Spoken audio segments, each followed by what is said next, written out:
Olá pessoal, tudo bem com vocês? Minhas saudações e cumprimentos a todos e a todas que estão aqui no canal. Para quem não me conhece, aqui é o professor Lucas, professor de Direito Tributário e Processo Tributário aqui do canal. Sejam muito bem-vindos novamente à nossa próxima aula. Para quem não me acompanha, sugiro que acesse o meu canal, no canal aqui que eu tenho no YouTube, tem todas as aulas gravadas desde o início da matéria. Gostaria de aproveitar essa oportunidade, para quem está acompanhando o canal já desde o início, as aulas, gostaria de me desculpar porque eu estive um tempo viajando, então vocês vão reparar que desde o último vídeo sobre impostos federais até agora, que eu parei em IGF com vocês, que é o Imposto de Grandes Fortunas que nós vamos falar hoje, eu passei mais de 2 semanas aí fora, então a gente está agora aqui novamente, estou aqui de volta, depois dessa viagem, para poder passar para vocês mais conteúdos aí da disciplina, tudo bem? Pessoal, se ficarem dúvidas, por favor, não deixem de passar aqui nos comentários do vídeo, curtam os vídeos, compartilhem. Eu ainda estou aprendendo muita coisa, muita técnica ainda no YouTube, então meu objetivo é fazer esse canal crescer, fazer a plataforma crescer.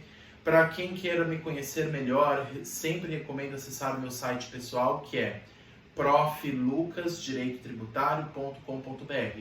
Tudo junto mesmo, minúsculo, sem acento em nada, prof assim mesmo, mudo, né? Prof, F no final, Lucas, tudo junto, direitotributário.com.br. Lá nesse site vocês vão ter as minhas informações pessoais e as minhas demais redes sociais, meu e-mail também, e lá a gente pode estabelecer um bom canal de comunicação. Tudo bem? Pessoal, vamos continuar a nossa jornada, aliás, encerrar a nossa jornada aí, nessa longa jornada, ao falar a respeito do artigo 153, que trata aquele rol extenso de impostos federais. E o inciso 7, que é onde nós paramos, nós vamos tratar de um imposto chamado Imposto sobre Grandes Fortunas, ou conhecido também como IGF. Era essa matéria que eu precisei falar com vocês, que é onde eu parei. Pessoal, nós vamos tratar de uma matéria que ainda não é regularizada pela legislação ordinária, tá? É importante dizer que este imposto que nós vamos falar aqui, diferente dos demais impostos federais que nós já estudamos, imposto de renda, imposto de importação, imposto de exportação, IOF, são impostos que já são legislados, que já foram positivados, que são já disciplinados pela União. Mas o IGF ainda não foi disciplinado, ainda não foi instituído. E nós vamos ver alguns motivos pelos quais ainda ele não foi criado, embora tenha previsão constitucional. Artigo 153, inciso 7, diz de maneira clara que a União, se ela quiser, lembrando que a competência tributária ela não é obrigatória a União exercer, mas se ela quiser, ela pode instituir o que nós chamamos dos impostos ali previstos, dentre eles o IGF. Mas existem algumas considerações especiais que precisam ser consideradas ao falar a respeito dessa espécie tributária previsto no inciso 7 do artigo 153 da Constituição. Vamos lá. As primeiras considerações que eu gostaria de falar com vocês, pessoal, sobre IGF é o seguinte. Trata-se de um tributo ainda não instituído pelo Brasil, mas somente poderá ser disciplinado através de lei complementar. Diferente dos outros tributos que nós já analisamos, inclusive federais, impostos de renda, os impostos extrafiscais, o IPI, o IOF, os impostos de importação e exportação, esses impostos, esses tributos em geral, são instituídos por meio de lei ordinária. Mas qual que é a diferença da lei ordinária para a lei complementar? Para quem lembra da matéria de direito constitucional, existem trâmites diferentes para se aprovar, por exemplo, uma lei ordinária do que uma lei complementar. Para se aprovar uma lei complementar é muito mais difícil. Exige-se o que eles chamam, se não me engano, de quórum qualitativo, um quórum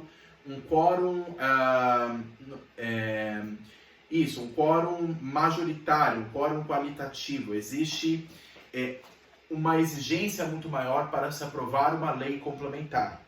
Para que haja aprovação da lei complementar em matéria federal, seja ela qual for, existe um trâmite muito mais difícil. Exige-se mais aprovações na Câmara e no Senado para que o corpo da lei complementar seja aprovado, seja positivado, passe a ter vigor no ordenamento jurídico brasileiro. Agora, a lei ordinária, inclusive se nós pegarmos aquela pirâmide das a pirâmide de Kelsen, que nós chamamos, né, da hierarquia das leis, a lei ordinária ela está abaixo da lei complementar. Ela tem uma função menos importante, não é que ela seja menos importante, mas ela tem uma força menor e, portanto, para se aprovar uma lei ordinária, o quórum de aprovação é menor. Não exige-se tanta burocracia, vamos dizer assim, não exige-se tantos trâmites no Congresso para se aprovar uma lei ordinária do que em comparação a uma lei complementar.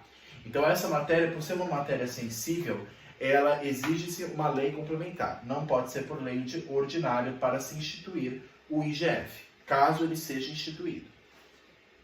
Somente a lei complementar poderá instituir no que nós chamamos de RMIT, lembra que é a Regra Matriz de Incidência Tributária. Ainda não há instituição da RMIT, mas há alguns critérios claros que precisam ser observados, inclusive com base na Constituição. A Constituição já deu a competência tributária para a União, se ela quiser, criar o IGF. Como é que ela cria o IGF? Por meio de lei. Lei ordinária? Não. Lei complementar que exige um quórum mais qualitativo, um quórum de uma maioria absoluta no Congresso para que haja essa aprovação. Para a aprovação de uma lei complementar, como nós sabemos, ela é mais difícil do que uma lei ordinária. Então, somente por meio dessa lei que poderá ser instituída a regra matriz de incidência. Lembra os critérios da regra matriz de incidência? Nós já analisamos eles anteriormente e até nós vamos tratá-los novamente aqui, que é o critério material, espacial, temporal, pessoal e quantitativo. Esses 5 critérios devem estar presentes na lei para que fale a respeito daquele imposto. Como ele vai ser cobrado, de quem ele vai ser cobrado, quanto que vai ser cobrado, como vai ser calculado, tudo isso deve estar previsto em lei pelo famoso princípio da legalidade. Não há tributação sem lei anterior que a defina, sem lei anterior que a disciplina. Mas existem algumas questões que precisam ser observadas, se caso ser instituído o IGF. Com relação à regra matriz, qual que vai ser o fato gerador, o que vai dar origem à obrigação de pagar o IGF? O nome já diz, grandes fortunas. Quem tiver grandes fortunas. Então, a detenção de grandes fortunas vai ser, com certeza, um fato gerador para a criação de IGF. Nós vamos ver, inclusive, com base em legislações estrangeiras, com base em exemplos estrangeiros. O IGF não é instituído no Brasil, mas em alguns outros países, dentre eles a Argentina, já instituíram, a França também, já instituíram o IGF. Então, observando os casos estrangeiros e com base na nossa Constituição, nós podemos saber que a grande fortuna, né, o valor alto em patrimônio, será utilizado para a cobrança de IGF. Ah, mas nós já não temos o imposto de renda? A intenção é justamente que, inclusive existem projetos no Congresso para isso, é que se altere a tabela de imposto de renda atual para que possa se criar um IGF que seja destinado exclusivamente a pessoas que ganham grandes fortunas. Então, ao invés de falar apenas de imposto de renda, quando se falam de pessoas milionárias, pessoas bilionárias, pessoas muito ricas ou empresas com faturamento muito alto, essas teriam que pagar, no caso, o IGF, né? Existem projetos, como eu falei, projetos, não foi aprovado nada. Existem projetos tramitando no Congresso, na Câmara e no Senado, justamente para tratar desse tema, né? E muito se é debatido, inclusive, nas comissões a respeito disso. O que seria grandes fortunas? Mas o fato gerador, com certeza, o critério material da regra matriz de incidência do IGF vai ser essas grandes fortunas. Mas o que é grandes fortunas? Ter mansões, carros importados, aviões? O que vai ser usado como critério? Bens imóveis, bens móveis, ações nas bolsas de valores estrangeiras? O que vai ser considerado para o IGF? Nós não sabemos ainda. Mas existem alguns critérios que nós já sabemos que já foram estabelecidos pela Constituição. Então a base será as grandes fortunas, como critério material. Espacial será o território nacional, todo aquele que dentro do Brasil tiver um patrimônio muito alto, muitíssimo elevado, será cobrado o IGF. No caso, por exemplo, eu poderia citar um exemplo até curioso que aconteceu na França. Um autor famoso, um ator, né, de Hollywood, francês, muito famoso, agora me fugiu o nome especificamente dele, mas um autor famoso francês em Hollywood, ele tem um patrimônio muito alto. E quando a França instituiu esse imposto e começou a cobrar o imposto de grandes fortunas dessa pessoa, essa pessoa preferiu mudar a cidadania dela para uma outra cidadania do que pagar o imposto. Veja como é que é polêmica e quantas coisas envolvem, né, a cobrança desse IGF. Então, o critério temporal será o território. Como eu falei o exemplo, se a pessoa tem um patrimônio naquele país, aquele país instituiu essa lei, a lei desse país que vai valer para esse patrimônio, para essa pessoa, né? Então, se a pessoa ela tem patrimônios de alto valor no território brasileiro, se uma vez instituído o IGF, ela vai pagar à União esse IGF. O critério temporal nós não sabemos, mas provavelmente poderá ser anual, 1º de janeiro, ser cobrado como geralmente é o critério de anualidade do imposto de renda. Então a anualidade pode ser considerado no caso da apuração e da cobrança do IGF, mas ainda não há nada instituído. Critério pessoal, quem é que vai cobrar? Nós sabemos, a União. Se é um imposto federal, o único sujeito ativo é a União. É claro que a União pode delegar essa competência, delegar a capacidade tributária ativa, porque a competência não se delega, ela pode delegar a capacidade tributária ativa, ou seja, em nome da União, cobrar esse imposto para algum outro ente. Pode cobrar, por exemplo, para uma autarquia, para uma fundação, ou mesmo para outros entes federados, estados, municípios, ou o próprio Distrito Federal. A União ela pode delegar a capacidade tributária ativa, ou seja, a capacidade de cobrar o tributo e fiscalizar a tributação, mas não de legislar sobre a matéria. Legislar a competência apenas da União. Então, o sujeito ativo nós já sabemos que vai ser a União, com base no artigo 5.3, como nós estamos analisando. E o titular da fortuna será o sujeito passivo, é óbvio. Então, o sujeito passivo é aquele que tem essa alta fortuna, este alto valor em bolsas de valores, em mansões, em casas, em apartamentos, em escritórios, sei lá, em carros importados. Esse montante todo, se for pertencendo a uma pessoa física, é essa pessoa física que vai ser o sujeito passivo. E o critério quantitativo é o valor da fortuna, o valor dos bens, vezes a alíquota. Não se sabe se ela vai ser progressiva ou não a alíquota. Provavelmente, como vai seguir a regra, se for instituído, vai seguir a regra do imposto de renda. Quanto maior o patrimônio, maior será a alíquota. A alíquota, ela acompanha a base de cálculo, que é o valor da fortuna. Quanto maior a base de cálculo, quanto maior a fortuna, maior será a alíquota aplicada. A mesma coisa do imposto de renda. Quanto maior a renda que eu percebo ao longo dos meses, do ano, maior será a alíquota aplicada a cada um desses meses. Então a alíquota ela acompanha a base de cálculo. Provavelmente essa será também a mesma forma de cobrar o IGF. Como eu falei, o máximo que nós temos hoje são projetos de lei tramitando no Congresso. Nós não temos lei complementar federal a respeito do IGF. Nós estamos apenas no campo da suposição, e eu acho que é importante a gente falar essas informações, porque se perguntarem no exame de ordem para vocês ou em alguma prova, vocês vão poder responder pelo menos o básico com base na Constituição. Eles não vão perguntar nada além disso. Eu achei uma pesquisa muito interessante, pessoal, falando a respeito do IGF, do Imposto de Grandes Fortunas, em casos estrangeiros, como eu falei para vocês. Não sei se está conseguindo aparecer para vocês aqui o texto inteiro, mas eu vou ler para vocês da mesma forma, dando um exemplo de casos estrangeiros sobre cobrança de IGF. Além da Argentina, nosso vizinho, né, outras nações já colocaram o IGF na prática. Segundo dados da OCDE, que é a Organização para a Cooperação e Desenvolvimento Econômico, dos 37 países membros da OCDE, 12 instituíram um imposto, dentre eles a Alemanha, Espanha, França, Dinamarca, Áustria, Noruega, Islândia, Finlândia, Luxemburgo, Suécia, Suíça e Holanda. Todos os países europeus. Além, claro, da Argentina, que acabou seguindo esse exemplo também, dessa discussão que foi trazida inclusive na OCDE. Então, nosso vizinho, a Argentina, já instituiu esse imposto, mas, no caso, os países europeus, entre eles, como eu falei para vocês, a França, mas também a Espanha, a Alemanha, a Dinamarca, a Áustria, a Noruega, Islândia, Finlândia, Luxemburgo, Suécia, Suíça e Holanda já instituíram esse tipo de imposto, essa cobrança de grandes fortunas. E como eu falei para vocês, o critério que vai ser usado, né, vai ter que trazer a lei que for positivada em matéria de IGF, assim como as demais leis positivadas em matéria tributária, deve trazer a RMIT, que é a regra matriz de incidência tributária.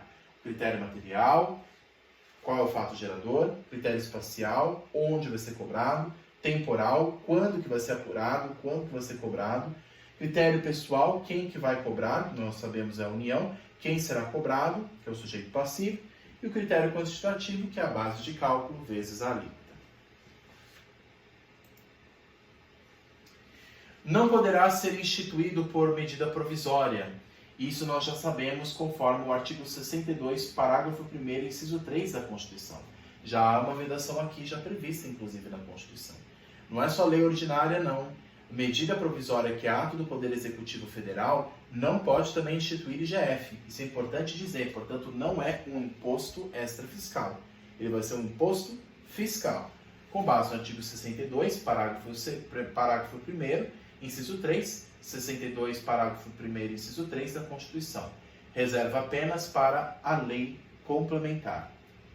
E há projetos de lei no Congresso Nacional para a instituição do IGF, que é o projeto de lei 183 de 2019 e o 74 de 2022. E são um dos mais recentes, não apenas existem esses, existem outros que estão tramitando, por exemplo, na Câmara dos Deputados, para que haja a aprovação, para que haja a positivação deste imposto de grandes fortunas. Uma das pautas a serem debatidas é a maior tributação sobre as pessoas mais ricas, buscando um sistema tributário mais igualitário, inclusive regulando e autorizando a atual tabela de imposto de renda, do qual é muito criticada. Então existem muitas questões que são debatidas com base na tabela do imposto de renda, como eu falei para vocês, que, como muitos dizem, não atingem os mais ricos, mas acaba atingindo aqueles que ganham menos, os mais vulneráveis. Então, o que se pretende, para alguns, instituir o IGF é justamente não somente cobrar dos mais ricos, mas atualizar a tabela do imposto de renda para poder beneficiar aqueles que ganham menos. E ter um sistema, portanto, de tributação mais equilibrado. Quem ganha mais, paga mais, quem ganha menos, paga menos. Mas seria o IGF uma solução para a desigualdade social? É importante dizer, será que o IGF seria uma solução para o Brasil para a desigualdade social? Será que seria um passo importante para garantir essa tributação mais justa? Tributando-se mais para aqueles que ganham muito mais e tributando-se menos para aqueles que, no caso, e tributando-se menos para aqueles que são mais vulneráveis? Há aqueles que defendem que sim, há aqueles que criticam porque isso prejudicaria as empresas, as pessoas que geram emprego, né? Criando empresas, criando oportunidades de emprego para a população, o IGF iria afastar o investimento do Brasil. Então, há diversos pontos de vista políticos sobre esse tema. Ainda nada foi aprovado, ainda há muito a ser discutido. Só estou trazendo aqui algumas questões que já foram analisadas no contexto jurídico. E aqui eu peguei, gente, uma imagem na internet de um site chamado... do site da Câmara mesmo, dos Deputados, de um dos projetos sobre o IGF, que é o projeto de lei 215 de 2020, que não está aparecendo aqui, mas é um dos outros projetos também que falam dessa matéria. E ele traz um exemplo aqui, como é que seria cobrado o IGF nessa proposta. Imóveis para residência ou lazer com valor acima de 5 milhões, isso já seria grandes fortunas. Veículos que custam mais de 500 mil reais. Embarcações que custem um valor superior a 1 milhão de reais. E aeronaves com valor superior a 5 milhões. Então, mais ou menos esses, assim, com base nesses bens móveis e imóveis, que eles iriam fazer essa cobrança. Aquele que se encaixasse nessas hipóteses poderia ser cobrado do IGF. Então, a alíquota de 2,5%, no projeto de lei traria essa possibilidade, uma alíquota de 2,5%, sobre o valor dos bens das pessoas físicas ou jurídicas que tenham patrimônio líquido superior a 500 milhões de reais. Então, empresas, geralmente empresas do lucro real, né, que optam pelo lucro real, empresas com faturamento muito alto, empresas muito grandes, ou também pessoas milionárias, com um valor patrimonial acima de 50 milhões de reais, seria obrigado a pagar o IGF em uma das propostas aqui do Congresso para a instituição deste imposto. Mas como eu falei para vocês, pessoal, essa é uma matéria que ainda não foi positivada e provavelmente não vai ser muito perguntada.